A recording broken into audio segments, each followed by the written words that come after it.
नमस्कार everyone and welcome back to our channel. आज आपण कोळंबी घेतलेली आहे आणि आपण बनवणार आहोत कोळंबी मसाला।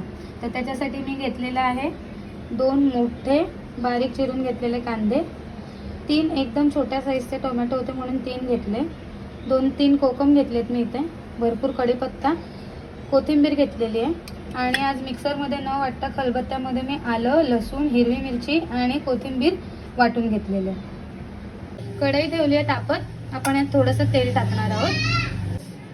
आता मी याच्यामध्ये 2 छोटे चमचे तेल तापवून घेतलेले आहे। आपण आता यात टाकणार आहोत कढीपत्ता,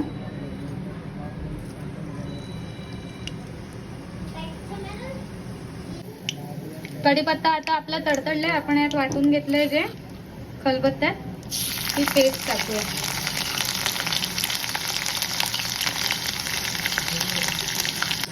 आपण हे आता 2 मिनिटं परतवून घेतलं। आपण यात आता टाकणार आहोत आपला बारीक करून घेतलेला कांदा।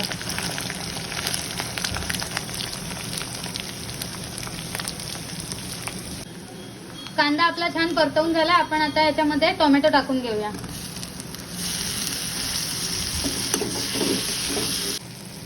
आता आपला टोमॅटो पण छान पूर्ण शिजलेला आहे। आता आपण याच्यामध्ये थोडासा एव्हरेस्टचा गरम मसाला टाकणार आहोत। यात जास्त काही मसाले टाकावे लागत नाही, पटकन होतं, छान लागतं। थोडीशी हळद घालायची आपल्याला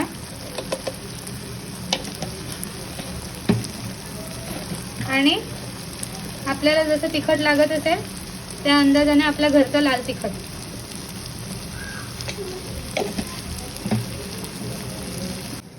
मीठ टाकणार आहोत चवीप्रमाणे, आपापल्या अंदाजाने मीठ टाका, कोणाला कमी लागतं कोणाला जास्त। आता कोळंब्या सोडूया आपल्या।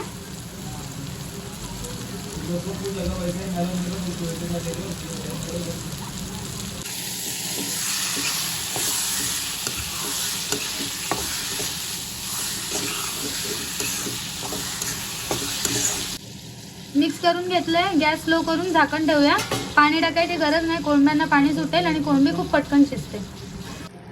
बघताय तुम्ही आता याला पाणी सुटलेलं आहे। आपण यात कोकम घेतलं तर ते कोकम टाकूया, मिक्स करून घेऊया आणि परत 2 मिनिटं आपण याच्यावर झाकण ठेवूया। तांदळाचं पीठ घेतलंय मी, त्याच्याबरोबर भाकऱ्या करण्यासाठी भाकरी करून घेऊया।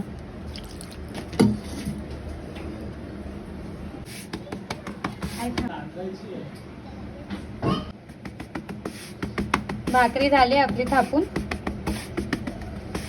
Not a pro at making bhakri but still मी ट्राय करते।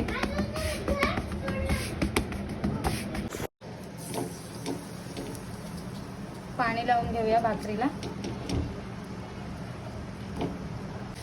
रेडी झालंय, कोथिंबीर टाकूया, सर्व करून दाखवते।